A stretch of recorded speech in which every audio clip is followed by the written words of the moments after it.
Wolf Scouts have arrived in the form of an interesting datasheet that rightfully distinguishes them from their Codex compliant Scout cousins. In this video, we'll touch on some of the lore around Space Wolf Scouts, we'll dive into the new Scout datasheet, abilities, Wargear options and unit composition, look at the unit in conjunction with army-wide synergies like detachment rules and stratagems, and have a think about how this unit might factor into lists and play on the tabletop. Welcome to my mini Grimdark.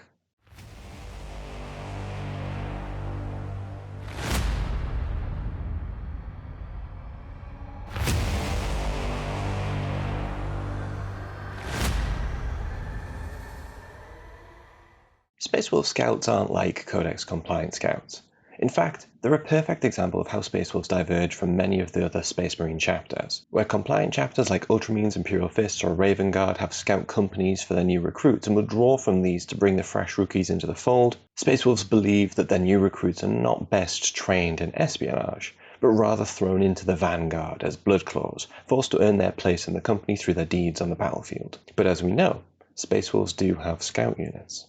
Every now and then a warrior will show certain traits that will distinguish them from their brothers. They'll be a keen predator, ideally suited for stalking the tundras and frozen wastes of Fenris for days on end, to track their prey, preferring the isolation of the hunter over the bravado of those boasting brothers back in the halls of the Fang. These individuals will be said to show the signs of the lone wolf, and once they're identified, they'll be plucked from their units and brought together in other like-minded warriors to operate in a different and important role for the Space Wolves on the battlefield. This ultimately means Space Wolf Scouts are not rookies like their cousins and other Space Marine companies, but they can be drawn from Grey Hunters, even Wolfguard units. They'll be regarded with the same respect as their brothers for their prowess and ferocity in battle, but they'll be afforded more appropriate wargear and allowed to utilize their unique talents to stalk the enemy on the battlefield away from the main force. Looking at the Wolf Scouts datasheet then to see how Games Workshop have realised this lore onto the tabletop, Wolf Scouts have a pretty familiar datasheet for a Phobos Marine like an Infiltrator or Incursor, as opposed to Space Marine Scouts, as you'd expect. There is a second profile on the datasheet for the Hunting Wolf. We'll come back to this in a short while though, focusing on the Marines for now. They have the usual extra inch of movement of the Space Wolves with movement 7 inches, followed by Phobos stats and toughness 4, 3+ save, 2 wounds, 6+ leadership, and OC 1. Keywords wise, they have the Phobos keyword to note. This is actually pretty cute in my opinion, and I'll come back to why in a little bit. This all pleases me. Wolf Scouts should be Phobos Marines, not Space Marine Scouts. It means they aren't much durable, but they are more durable than standard Scouts. Good start. Wargear-wise, the pack leader comes with a plasma pistol and power weapon, and every Wolf Scout is armed with a plasma pistol and combat blade. I'm going to repeat that for dramatic effect. Every Wolf Scout comes with a plasma pistol. This is great, and for me really sets this unit apart from the standard Scouts and other Phobos units available, which is really important. One of the big challenges Space Marines units have is that they compete with each other all of the time during list building, and frankly, sometimes between one unit to the next there's overlap in the battlefield roles and often not enough distinction between one and the other. So some perfectly good units get left behind to gather dust because they don't quite do enough to set themselves apart from the other options. The plasma pistols on every one thing is far from broken and has its limitations in this unit, but it's different and it gives Space Wolf Scouts a bit of identity already. You've then got some choices. One Wolf Scout can take a haywire mine as long as they don't trade out their plasma pistol. It gives you a pretty cool one-use ability at no additional points cost, so I would recommend this. Once per battle you can select an enemy unit within 3 inches of the bearer of the haywire mine and roll a d6. On a 2+, the enemy unit suffers d3 mortal wounds, 2d3 mortal wounds if they're a vehicle. Chances are if you're starting around 3 inches away from the enemy, you're probably in combat, so you likely won't be holding on to this one shot for a perfect enemy, you'll just use it in the first unit that you get into combat with. It's a bonus though, and nothing to shun. You are measuring from a specific bearer, so if, like me, you intend to convert your own Space Wolf Scout unit from spare parts and unused Phobos Marines, you will need someone that can be identified from the rest of the unit, either modelled with a haywire mine looking piece of equipment or a specific paint finish on a knee pad or something. One model in the unit can trade out their plasma pistol for a plasma gun for again no additional cost. This basically means one model will lose the pistol trait and gain 24-inch range, along with rapid fire 1 and an otherwise identical plasma profile. I do this most likely, but it will be interesting to get them on the table and find out how much I use it versus having the pistol trait on another model. One Wolf Scout can essentially be transformed into your unit's own personal Ruin Priest by trading out their plasma pistol and combat knife for a bolt pistol, thunderclap attack, and runic staved claw clobber people with. There is no mention that the unit will gain the psychic keyword as a result of this. The plus side means your unit doesn't suffer from anti-psyker traits or abilities as a result. I'm assuming the lack of the keyword isn't an oversight from Games Workshop, that they might choose to change an errata in the future, but do watch out for this, particularly if you're watching this video from the future. Should you take this Wargear choice then? I'd say yes, partly because the sculpt looks awesome, but also the profile you gain is a positive step up from the plasma pistol and combat blade overall. At range, it has got lower strength and AP, but the blast keyword and D3 attacks gives the unit better capability for taking out lighter masses of bodies, which they're certainly going to run into as infiltrators in many matchups. Strength 5 is going to be suitable most of the time as well. This attack does have the psychic keyword, just a note, although it doesn't matter against most enemies. In close quarters, the stave is arguably better than the blade, with higher strength and, although variable, better damage output potential at the expense of one attack. Again, combine this with the great sculpt, and I'd favour this Wargear choice on a model in the unit each time.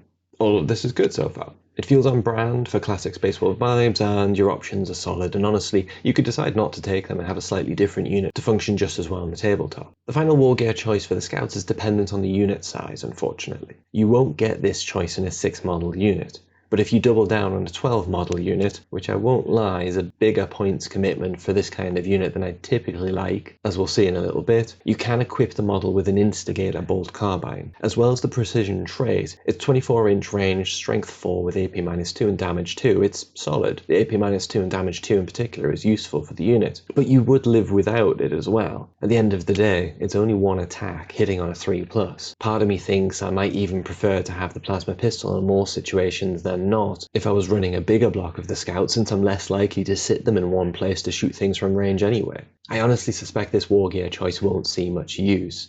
Most kits are probably going to be built assuming they're being played as a 6 model unit, where this Wargear choice isn't, well, a choice. I don't know about you, but this stipulation feels really unnecessary to me. The profile still wouldn't be an automatic take, even if it was 1 per unit, regardless of the model count. And it would certainly be more likely to see play in smaller units that are less of a points investment. That would mean 2 of the 6 models could fire at 24-inch range, and you might feel like you could justify not getting the rest of the unit involved in closer range scraps in favour of completing secondaries or holding objectives. If you're having to invest much bigger points into a unit to get this gun, you're very unlikely to be happy with them not contributing and sitting back to use it. I'm just not sure about this one, Games Workshop. The unit are capable in melee, aside from the fact that you've got those plasma pistols. The combat blades are 4 attacks, hitting on 3, strength 4, AP-1 and damage 1. The pack leader's power weapon is the same with a pip of strength and AP more. Assuming you've got one dressed up as a rune priest, you've got 19 attacks across the 5 models, with 2 more coming in a moment when we look at that wolf. In Saga of the Beastslayer, if you've activated the second tier of the army-wide rule, lethal hits will work really nicely on this unit. Anyway, the unit is actually going to be 5 or 10 wolf scouts, and for every 5 wolf scouts, you'll get a pooch in the form of a hunting wolf. Pretty typical base datasheet for the wolf: movement 10 inches, toughness 4, 6+ save 1 wound, leadership 8+, and OC 0. It doesn't come with any ranged fire, of course, and its melee is just a couple of attacks hitting on 4, strength 4, 0 AP, and 1 damage. It isn't going to take the world by storm, and it doesn't have any special rules other than getting 1 OC if your scouts happen to be within 6 inches of a Space Wolf's non-wolfen character. The extra movement is useful though. You'll always need to watch unit coherency to avoid sacrificing models, but remember, coherency is checked at the end of the turn rather than the end of the phase. This means you could stretch your wolf out in front of your unit a little to decrease the charge roll and look to get coherency back after you've charged. For example, imagine a situation where my wolf scouts are going to be charging an opposition unit. If I remained in coherency, the charge roll would be for 7 inches. By stretching the wolf forward using its extra movement, I can turn this into 5 inches, albeit at the expense of coherency. Now, even I fancy my chances of making that charge. Let's assume I roll a 6. I can get my wolf into base contact, and I can use my 6 inches to get the remaining unit as close as possible using the 6 inches that they have. It'll still look a bit desperate, I know, but you've got a pile-in of 3-inch movement once this unit's chosen to attack. So once I do select the unit to a fight, I'll pile my Marines in and probably get more of them into base contact to attack the enemy, and, importantly, return into coherency. There is a risk here, of course. If I fail my charge roll, and this is me we're talking about, so there's a good chance of that, the unit's stranded, and as a result, at the end of the turn, I'll need to remove a model until coherency is achieved again. That'll ultimately mean losing my wolf. Someone in the comments will no doubt have a better example of this or some other considerations as well, but the fact of the matter is, it's going to be a fine model to have in the unit, and the extra movement could be useful situationally. But it is currently a sort of adoption from the Kill Team kit, where the wolf is actually a bit more impactful and fun. It's obviously very Space Wolvesy, of course, and I like having it there, but don't expect it to be a huge part of the unit's effectiveness on the tabletop. So what are my thoughts so far? I'm pretty happy. So let's have a look at the abilities then. The Wolf Scouts have a pair of core abilities, both of the moment, 2 native special abilities, one of which we've mentioned already for the Hunting Wolves, as well as the Haywire Mine Wargear ability again that we've covered. Firstly, the fantastic news, they have both Infiltrate and Scout 7 as their core abilities. I'm really relieved by this. Scout 7 inches is brilliant because it happens at the start of the first round. What does that mean? It means you use it after you've rolled off the first turn. I typically place my infiltrating scouts as aggressively as I dare. We then roll off, and if it turns out my opponent is going first, I'd run my unit away, Monty Python style, 7 inches into cover. If I go first, the unit's perfectly positioned to get into the action straight away, and I can use my 7 inches to move even more aggressively if I want. It's fun, and it means you're keeping your opponent guessing. After this, you have the ability Deadly Stalkers. If you're attacking a unit that is not within 6 inches of another enemy unit, you get +1 to wound. +1 to wound is typically a really good buff, so I'm not going to say there's anything less than good here. The caveat of the 6 inches away from other units means it's going to be particularly effective for taking out enemy infiltrators, screening units like Chaos Spawn, or fast attack and mounted units that have gotten up fast onto objectives. Most of your units are shooting with strength 7, so you're probably going to choose to wound most enemies at range. This is solid for increasing efficiency across most infantry, but won't change the fact that unless you go hazardous, you're still not doing a ton of damage per shot to Terminator-esque units, since you'll lack the AP and damage to be more effective against these kinds of opponents. We will come to the hazardous thing when we talk about points in just a moment. In melee, it's a little bit more impactful, I would argue. With mostly strength 4 attacks, this +1 to wound would mean going to 3s to wound other marines, 2s to wound anything lighter. That's a nice increase on output, especially when you remember they've got a decent number of attacks. So the ability's good against the right enemy units, but it doesn't turn the Wolf Scouts into a blender by any means. Alright then, let's look at the bigger question around value for points and composition. For comparison, Space Marines Scouts are 70 points for 5 and 140 points for 10. I've always loved a unit of 5 scouts for just 70 points for infiltrate and scout core abilities and their nifty guerrilla tactics special abilities for scoring secondaries. Hands down, my most recent unbeaten tournament performance of 3-0 and 2 was in no small part down to the scouts hopping on and off the board scoring valuable points. They're a great return on investment, but they don't have much damage output at all, really, and this is going to be relevant when we compare them to the Wolf Scouts. By comparison then, the Wolf Scouts are 105 points for 6 models, 210 points for 12. I won't lie, when I first saw this I groaned. Not because I won't play them at this cost. I groaned because I wonder if that points cost and the lack of guerrilla tactics might stop them getting played over normal Space Marine Scouts on the competitive scene. This is a good unit, don't get me wrong. I'm going to play it and find ways to make it worth in both competitive and casual play for me. The thing is though, it might not lean quite heavily enough on either damage, dealing or utility compared to some of the other options, and there are lots of other options. The combination of infiltrate and scout is excellent, but normal scouts can do this for less points, and if you need just utility, it's hard not to recommend them for their native ability over wolf scouts. Okay, so what about that damage output? The wolf scouts are better here, right? Well yes, they are in theory. The plasma pistols make them more efficient than scouts, infiltrators, or incursors at range on paper, but the low damage and what will be a small unit with few attacks means it still isn't amazing, so you're not taking them for this alone. I mean, you could go all in with hazardous. That gets you 2 damage and -3 AP. This is very strong, again on paper. In practice though, it's still only 1 attack each hitting on 3s before buffs. So you are maybe picking off 2 or 3 marine equivalents with this profile, and then you need to roll your hazardous dice with the risk of losing models. Remember, you have to remove models with the hazardous trait too, so you can't sacrifice a wolf with one of the plasma pistols overcharges and kills your model. In combat, the Wolf Scouts are again pretty solid. More threatening than their infiltrator Space Marine cousins, and that's how it should be. But they still aren't deadly. They are going to be making their way into my army, and I expect I'll find ways to win with them. I've never found myself leaning too much into the meta opinion anyway. You can make almost any unit work in your army in the current edition of Warhammer 40,000 if it is the right army to put the unit in, being played by the right player, and utilises the right detachment stratagems. Recent Grand Tournaments results have proven this. But I think I would struggle to justify this unit as a purely utility unit over Space Marines options at this time. Then again, maybe that's the whole point.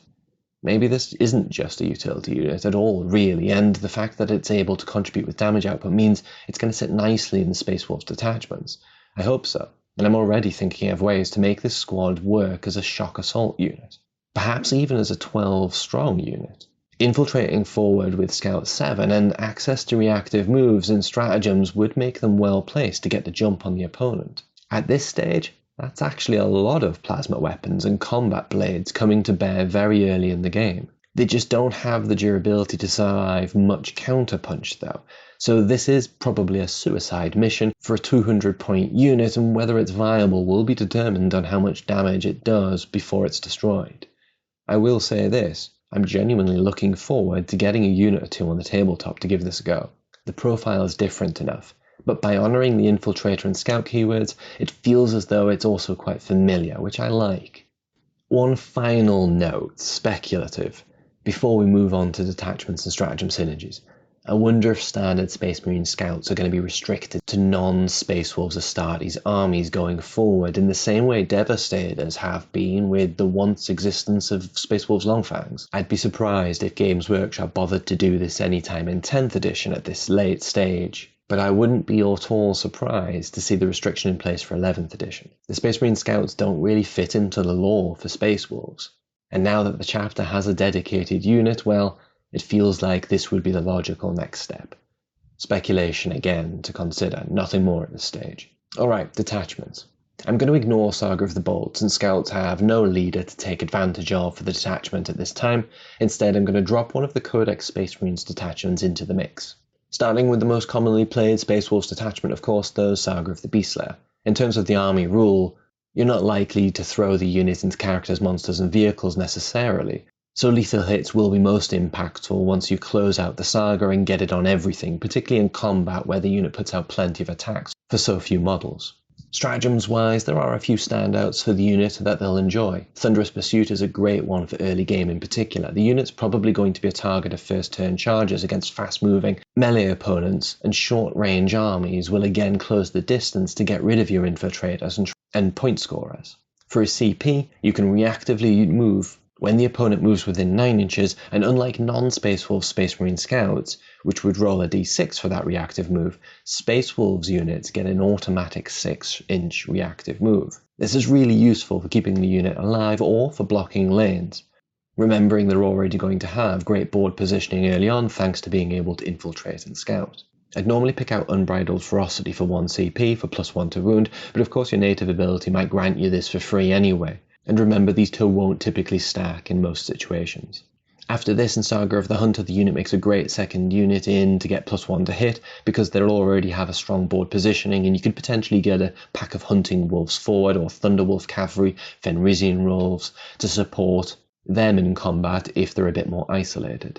You might run the unit as a pack of 12 in this detachment, outnumber the 4 naturally by model count, but obviously it's a big points investment, and you might struggle to keep the units in cover in the first turn if you do.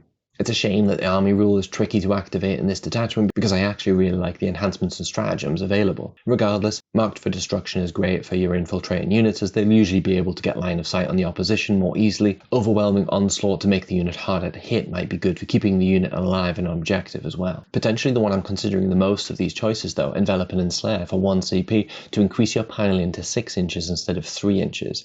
That's going to work really well in combination with the Hunting Wolf in the unit for making those charges easier. I do like the idea of this one. And of course, territorial advantage for a CP to be able to move off an objective but retain control. Always really useful for scouting and infiltrating units. The final detachment I wanted to consider is from Codex Space Marines and Vanguard Spearhead. I've already been playing this one from time to time for casual games with Space Wolves, and I find it really fun. Now that we've got a dedicated Phobos unit, I'm even more interested in making this detachment work.